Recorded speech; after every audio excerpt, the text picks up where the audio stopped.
Milí budúci správcovia, ideme si prejsť ďalší z dôležitých predpokladov na zápis do zoznamu správcov, ktoré bude skúmať Ministerstvo spravodlivosti, a to je dôveryhodnosť.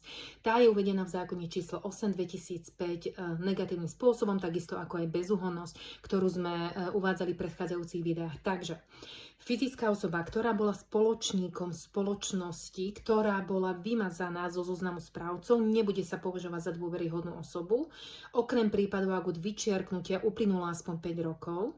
Takisto, ak voči fyzickej osobe bolo uložené disciplinárne opatrenie, výjima zo zoznamu advokátov, euroadvokátov, auditorov, daňových poradcov, advokátskych koncipientov, alebo bolo uložené disciplinárne opatrenie zbavenia notárskeho úradu, exekutorského úradu, výkonu funkcie prokurátora alebo sudcu, takáto osoba sa nebude považovať za dôveryhodnú osobu.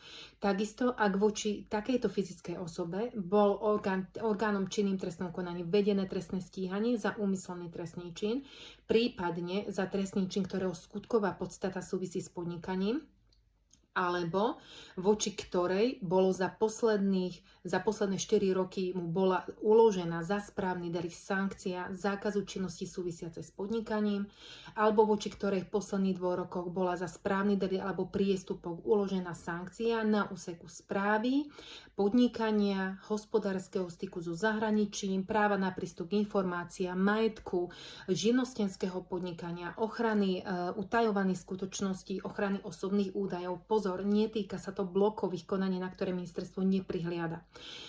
Takisto, voči ktorej bola v posledných 4 rokoch uložená pokuta, alebo proti ktorej bola vykonaná exekúcia v zmysle daňových alebo colných predpisov. Takisto v tomto prípade sa nehovorí o blokových konaniach, na to ministerstvo neprihliada.